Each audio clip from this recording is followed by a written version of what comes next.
I started shaking. My boyfriend and I started to pack up in two little bags in panic.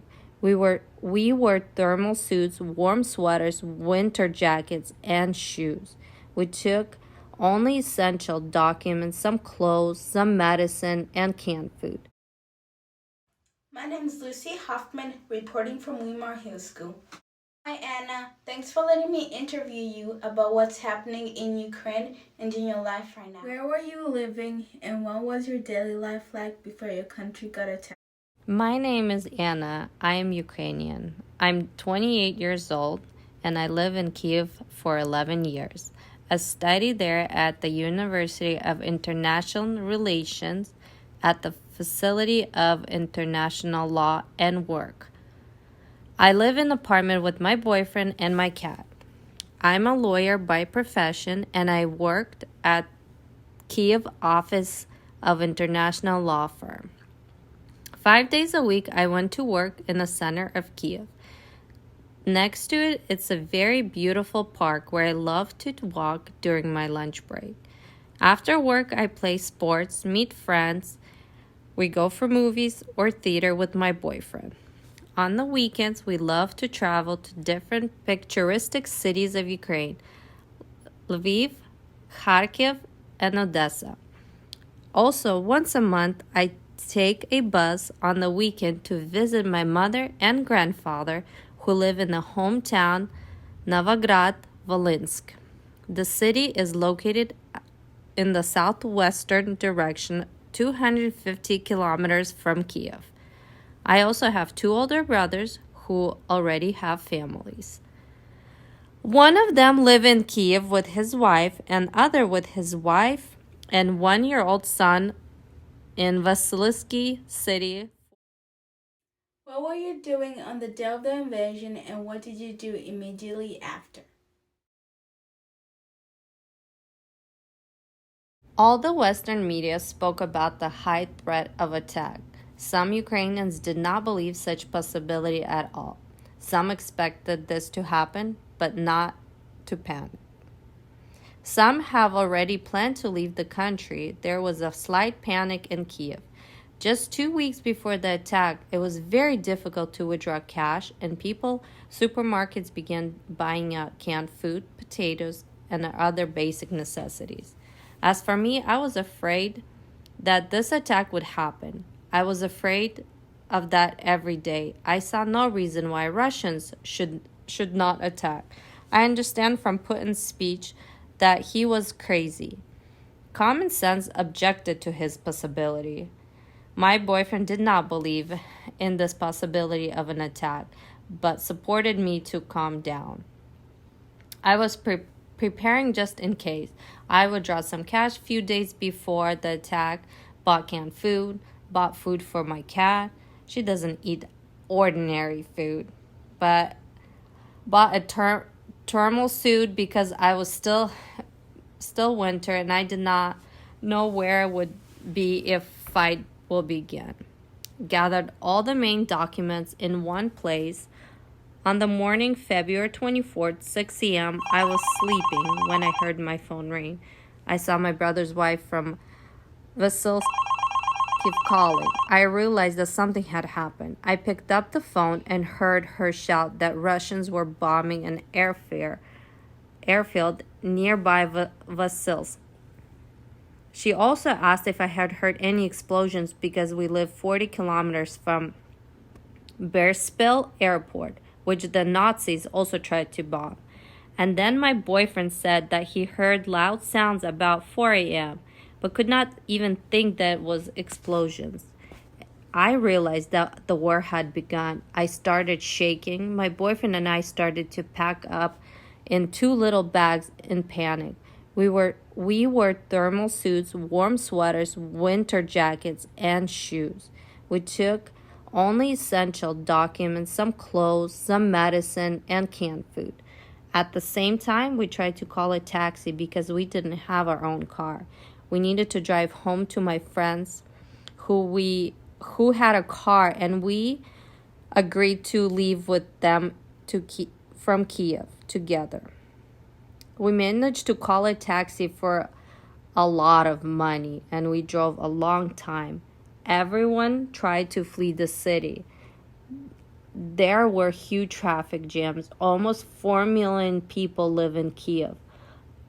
On that first day, we did not manage to get out of Kyiv due to the huge traffic jam. Can you tell me about your escape from your home to the first place you went to, and what was your daily life like there? We spent the first night of the war in the underground parking lot, where it was very cold and lonely. I was there with my boyfriend. We left our cat in a friend's apartment near the parking lot. In the parking lot, she would freeze overnight.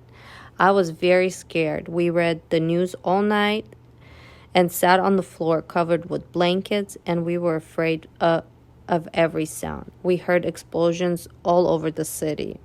I realized that we needed to try to get out of Kyiv.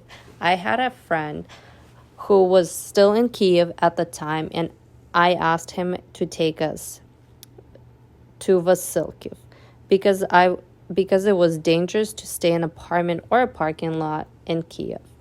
In Vasilki, at least it was possible to hide in the basement of a house during the bombing.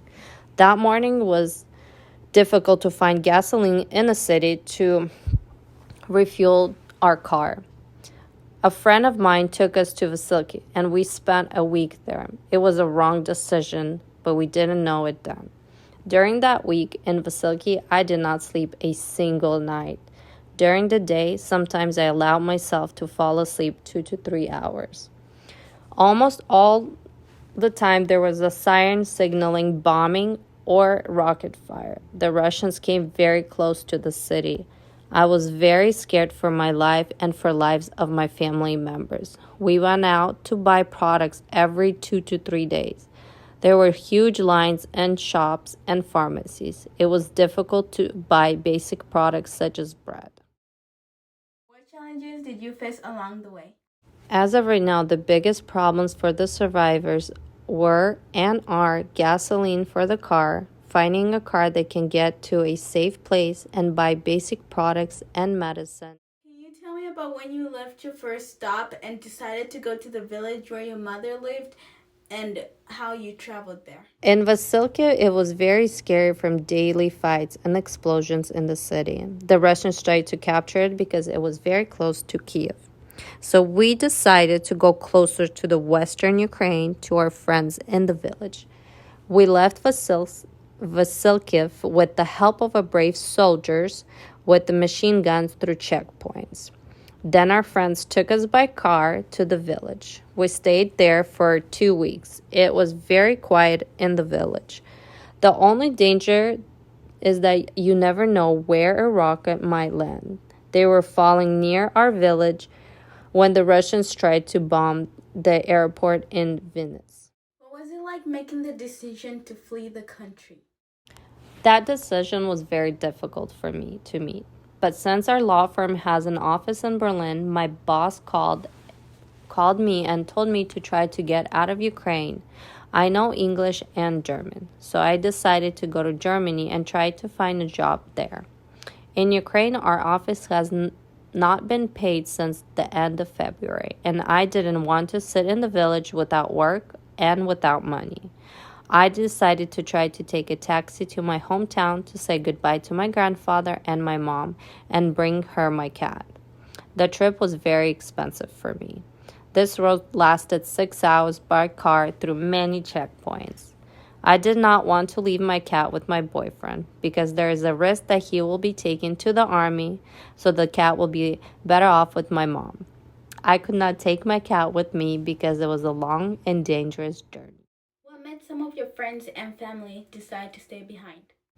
My boyfriend cannot leave the country because there's a state of war in the country. Boys between the age of 18 and 60 can be called up to fight even without military experience, and they cannot leave the country. My mother cannot leave because she takes care of my grandfather, who's 88 years old, and he doesn't want to leave his house where he lived all his life. There have been no bombings in our cities so far, but cities of Zhytomyr, Korostan, and Riven are being bombed every day. It's only 90 kilometers away. Can you tell me about your travels out of the country and where you are now?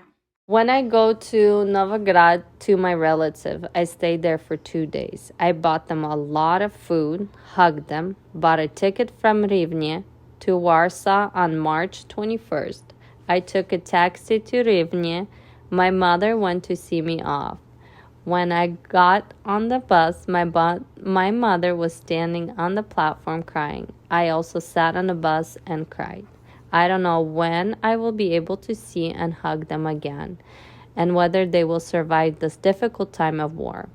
I also had no guarantee that my bus would not be bombed while I was traveling in Ukraine. I could not fly by plane because airports were bombed in Ukraine. From Rivne, I took a bus to Warsaw, Poland. There were mostly women and children on the bus.